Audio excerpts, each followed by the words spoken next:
Magazine de l'art de vivre Nec Plus Ultra. Aujourd'hui, nous sommes à Bali. Je vous dirai pourquoi plus tard. Audace et innovation vont vous donner l'air du temps sommaire. L'extravagance so chic d'un Anglais à Paris.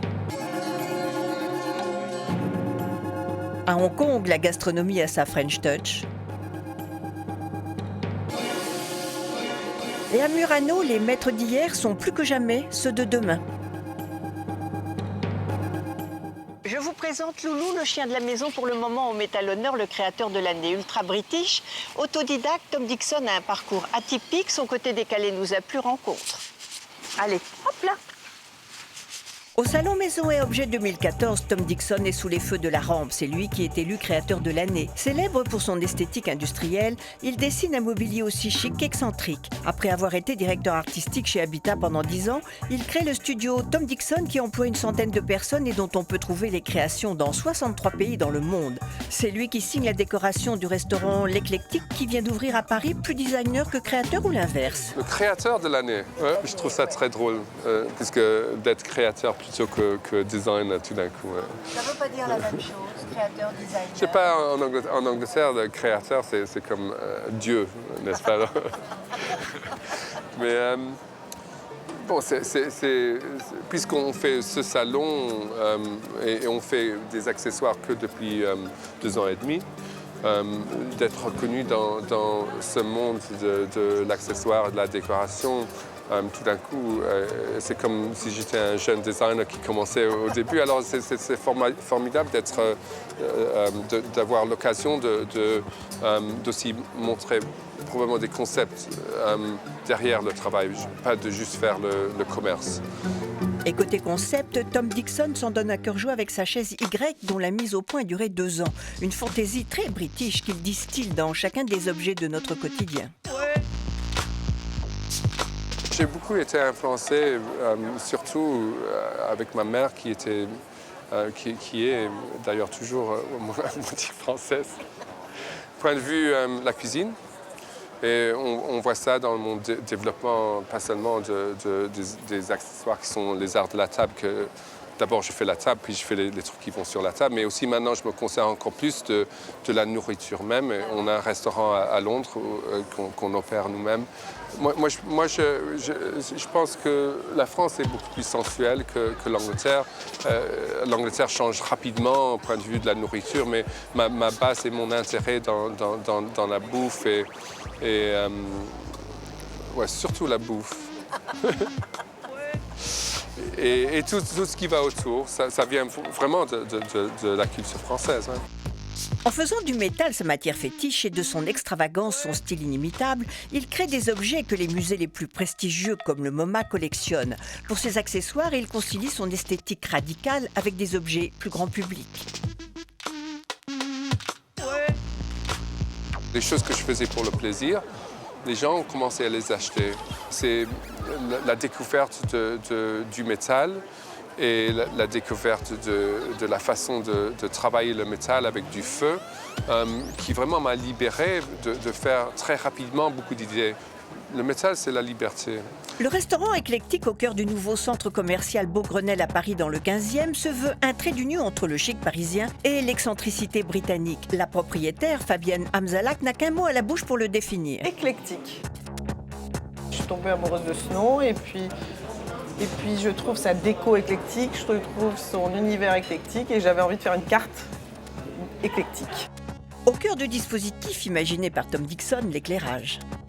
L'idée de faire quelque chose avec une géométrie très forte était là au début.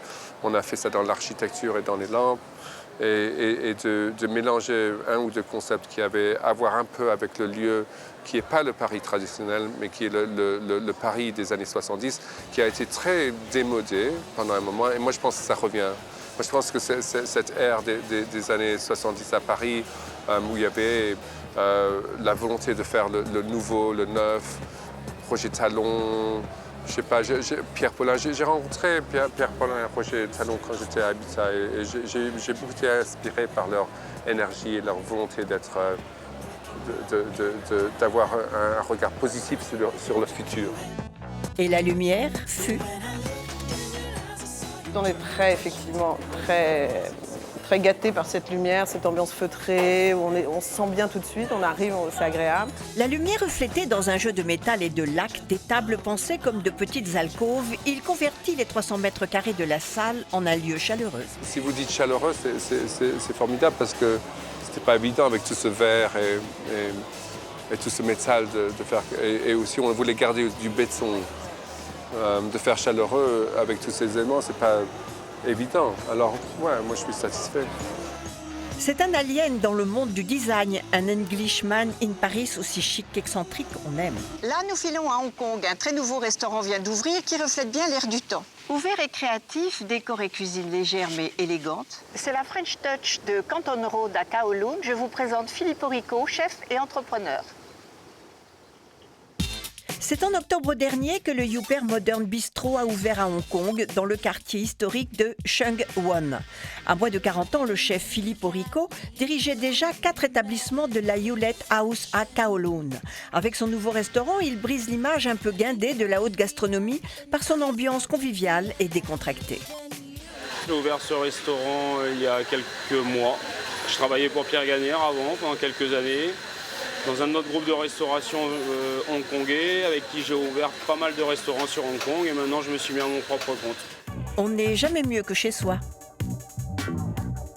Ayant travaillé tout le temps dans le gastro, l'idée c'était d'éliminer tout ce qui était superflu. Donc une cuisine qui était assez brute, tout en utilisant les techniques que j'avais apprises, les produits que j'utilisais, garder les mêmes standings, le même niveau, en dépouillant tout ce qui est inutile. Heureusement que nous n'avons pas tous la même conception de l'essentiel. C'est un peu l'idée du restaurant d'ailleurs. On a essayé de faire confortable, élégant, mais brut. Tous les éléments du bistrot ont été repris un peu. Les miroirs, les tables sans nappe, les chaises, on a ramené les pieds d'Italie, les chaises ont été faites en Thaïlande, le marbre chinois, c'est venu d'un peu partout. Et essayer de garder toujours cette idée de faire quelque chose de simple, d'élégant, de frais. Un bistrot où l'on mange bien, voilà qui fait la joie des Hongkongais. Je voulais que tout soit connecté. Là. On est séparés de la rue, mais on est connecté à la rue à Hong Kong. Le restaurant, le bar et la cuisine sont séparés, mais en même temps très connectés. Donc je voulais qu'il y ait vraiment un ensemble sur l'histoire, qu'on rentre dans ce quartier-là. Et pour les cuisiniers, ouais, c'est quand même sympa, plutôt que d'être dans des cuisines enfermées, chaudes, bruyantes, dans un espace un peu plus cool quand même. Quel est le plat préféré des habitués ? Un plat qui marche très bien, c'est des rouleaux d'aubergines qui sont farcis de pigeons, qui viennent de France, de thon rouge, qui vient du Japon, marinés dans une sauce avec des touches très asiatiques, très pimentées, du soja, du lemongrass, du gingembre, etc. Le pigeon est cuitré à la française, rôti, des mélanges d'épices. Et c'est un plat que j'aime beaucoup parce que voilà, il est moderne dans ses goûts, dans sa façon à boucher, il est très simple finalement en bouche. Il se mange assez facilement. Je ne l'explique pas parce que si je me mets à expliquer, on va dire oh là c'est compliqué, donc il vaut mieux le manger sans explication. Mais derrière, il y a un mix de tout ça, des voyages, des techniques, et je trouve que ça correspond bien au Hong Kong. Et votre clientèle de prédilection ? La clientèle est principalement chinoise. J'ai voulu faire un restaurant pour les locaux. Les Chinois ont une belle image de la France, de la restauration, du luxe. La restauration française est quand même associée au luxe toujours. Et c'est assez surprenant quand on arrive ici. Effectivement, ils connaissent les produits français, ils connaissent les chefs français. On est même un peu attendu, faire attention. Et si vous aviez un rêve, quel serait-il ? Que ça continue, déjà, on va commencer par là, puis en ouvrir une petite dizaine d'autres, ce serait pas mal. Toujours en Chine ou un peu dans le monde ? Un peu dans le monde. On ne peut qu'encourager celui qui sème les graines du rayonnement français à tout vent. Là, tout de suite maintenant, c'est un aller-retour Paris-Venise que je vous propose. L'art sublime et délicat des verriers de Murano est en danger, nous a-t-on dit. Nous avons voulu en savoir plus. Alors que le musée Mayol consacre une exposition aux plus célèbres des maîtres verriers, nous nous sommes rendus aux sources de ce savoir-faire qui fit la gloire de Venise. À 20 minutes en bateau de la place Saint-Marc, sur un morceau de terre ancré au large de la ville, se trouve Murano, où les ateliers des verriers se suivent les uns les autres. C'est en 1400 que commence l'âge d'or de cette île, alors que les troupes de Tamerlan déferlent sur le monde islamique, signant l'arrêt de la production de verre au Proche-Orient. Venise prend alors le relais et approvisionne simultanément l'Europe et le Moyen-Orient. Aujourd'hui encore, l'impulsion des maîtres verriers sur l'économie de la ville de Murano est considérable. Une grande partie de ses habitants de l'île est engagée directement ou indirectement dans l'activité du verre. Oui, c'est une exposition sociologique. Vous allez parcourir dans cette exposition 7 siècles de savoir-vivre, avec tout le raffinement que cela comporte. Le verre a toujours fasciné depuis très très longtemps. Le verre existe, on parle de l'âge du bronze ou de l'âge de la pierre, on pourrait très bien parler de l'âge du verre, ça a 5000 ans le verre. Donc depuis le XIIIe siècle, Murano a développé à la suite de la chute de Constantinople, puisque les grands maîtres verriers à l'époque étaient en Orient, ils viennent à Murano et avec les verriers vénitiens, ils commencent à développer des objets extrêmement raffinés. Et à travers les siècles, vous allez voir tous ces objets qui vont devenir de plus en plus raffinés, de plus en plus importants, surtout par leur taille, et des techniques qui vont se renouveler constamment. Vous allez voir très bien la spécificité de chaque époque, parce que le verre a magnifiquement interprété vraiment la mode de l'époque. Une alchimie qui crée une incroyable métamorphose à partir de silice, de soude et de chaux pour donner naissance à une matière traversée par la lumière.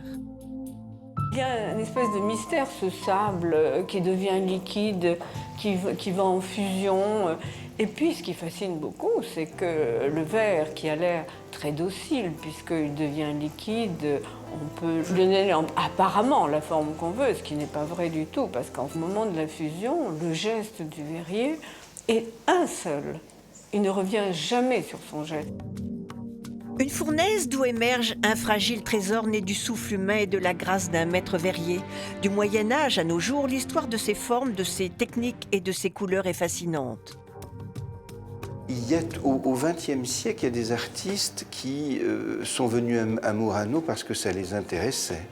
Mais je crois qu'il faut retenir plutôt ce formidable moment après la Deuxième Guerre, où un homme, Egidio Costantini, rassemble autour de lui des artistes et des créateurs, remet en quelque sorte sous tension les ateliers et les maîtres verriers et commence à inviter des artistes du monde entier. Donc il va intéresser Jean Cocteau, il va intéresser, je disais, Calder, qui va faire des merveilleuses petites sculptures en verre. Mais économiquement, il est tellement artiste qu'il est moins bon gestionnaire. Et là, il y a heureusement cette formidable Vénitienne, si j'ose dire, qui est là, qui est l'américaine Peggy Guggenheim, qui trouve ça extraordinaire et qui va venir l'aider, le financer. Et je crois que c'est un moment fondateur, ce moment après-guerre, qui renoue avec la création contemporaine. Le verre tel qu'il est fabriqué à Murano est-il menacé ? Je dirais qu'il y a deux dangers. Il y a d'abord une moindre vente de produits qui se sont voulus se rapprocher aussi d'un mode de production, disons, semi-industriel ou quelque chose de cet ordre-là. Et le deuxième danger, c'est la perte du grand métier. Pour ce qui concerne la perte du grand métier, il y a eu une initiative formidable qui a été prise par le studio Berengo, qui a bien compris que Murano n'avait de sens que si on y venait grâce à l'extrême qualité de ce que produisaient les maîtres verriers. C'est en 1989 que le studio Barengo est fondé, donnant aux artistes un accès privilégié au four de Murano et aux techniques des grands maîtres verriers. Puis en 2009, Adriano Barengo initie le projet Glass Tress. Glass Tress nasce da un sogno. Glass Tress est né d'un rêve que j'ai fait il y a 25 ans, parce que je désirais porter le verre à un autre niveau de représentation.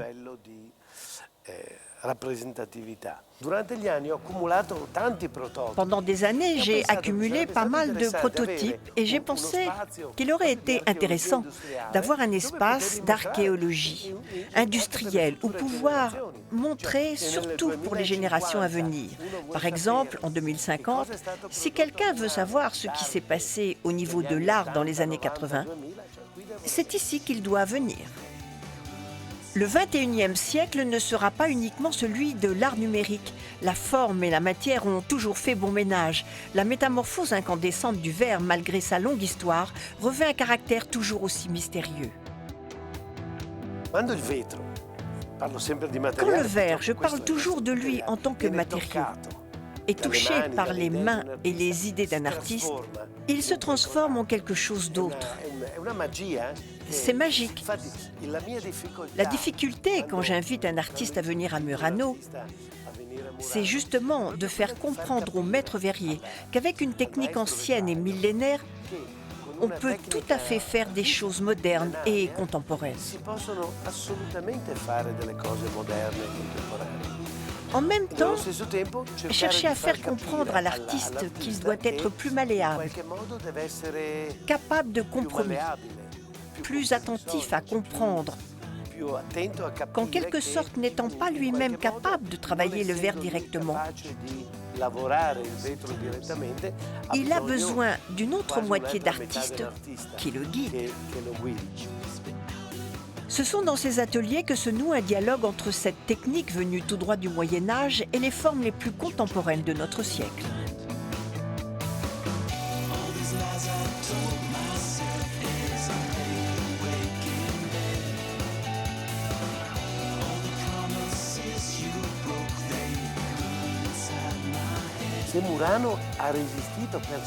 Si Murano a résisté durant des siècles, c'est parce que le maître verrier, qui était l'homme clé, était contacté et engagé par d'autres fournaises. En allant dans ces fournaises, il apprenait d'autres techniques et en même temps montrait les siennes. Donc, il y a une migration des maîtres pendant des siècles. Murano est dans une grande crise. Il suffit de voir les statistiques. Il y avait, il y a 10 ans, 2000 employés à la production du verre. Aujourd'hui, il y en a 700, dont 500 au chômage. Les artistes jouent avec la transparence du verre en la détournant, la déformant, créant des figures totalement nouvelles à partir d'un savoir-faire exceptionnel. Nous nous sommes un peu sauvés en créant ce lieu où les artistes travaillent avec le verre. Cet espace est abrité, où personne vient nous toucher parce qu'il n'y a pas d'intérêt économique à copier quelque chose de ce genre. Nous, on le fait en 2 exemplaires. On ne peut pas le faire en 1000 car ce ne serait pas cohérent avec le marché. C'est en 1291, pour éviter les risques d'incendie, que les fours des verriers sont bannis de Venise et transférés sur l'île de Murano. L'île devient alors le cœur de la production de cette matière précieuse. Récemment, un décret menace la pérennité des fours de Murano car ils ne répondent pas aux normes européennes. La seule issue pour Murano, c'est de garder un niveau très élevé du point de vue du savoir-faire et des techniques. Mais pour y arriver, il faut être courageux. Parmi les artistes invités à collaborer avec les grands maîtres de Murano, l'anglais Paul Fryer crée des formes inspirées des méduses. Le verre devient alors une matière aquatique à la fluidité immobile. L'autre danger, la production cheap pour touristes et la copie risque de faire mourir Murano. Selon moi, oui, Murano ne meurt pas et je dois dire que je suis toujours en train de faire beaucoup pour que Murano ait un futur. Si vous pensez qu'il n'y a pas de futur, eh bien alors, pour moi, c'est fini. L'avenir de Murano est entre nos mains. Espérons que notre siècle ne sera pas celui de sa chute. Donc, on ne le répétera pas assez. Jamais de contrefaçon, sauf pour ceux qui veulent terminer leur été à l'ombre des barreaux d'une prison. La définition du luxe aujourd'hui est donnée par l'écrivain Vladimir Fedorovski. Le luxe, c'est le rêve, mystère et évasion. Comme je vous comprends, merci de nous avoir suivis. Merci à Marie-Ève, Pascal, Théo, Tao et à Loulou Morabito de nous avoir reçus dans ce paradis. En attendant, quelques recommandations pour être à l'aise à table dans ce domaine. On n'en sait jamais trop, n'est-ce pas Loulou? Au revoir. Passer à table, c'est au sens figuré se dévoiler. Vient maintenant le moment de passer à table. Alors, bien sûr, on attend que la maîtresse de maison s'assoie pour s'asseoir soi-même. Une chose qui était importante, c'est que le maître de maison, ainsi que les autres hommes qui sont invités autour de la table, lorsque une femme s'approche, recule légèrement la chaise pour que la personne ait plus de facilité à s'asseoir. La maîtresse de maison, une fois assise, met sa serviette sur les genoux, évite de dire à la cantonade « bon appétit ». Le service donc se passe par la gauche. Lorsque vous êtes assise, on dit, pour que vous vous en souveniez, la phrase bien connue, il faut laisser la place d'une souris devant et d'un chat derrière. Donc ça veut bien dire qu'on ne se vautre pas sur son fauteuil en arrière. Bien évidemment, on ne pose pas ses coudes à table, mais on pose ses bras à mi-avant-bras. Bien entendu, on ne brandit pas ses couverts, on les pose entre deux bouchées ou lorsqu'on a terminé son assiette, toujours de façon parallèle et toujours avec la lame, comme toujours, vers l'intérieur. Vous pouvez passer à table en toute sérénité.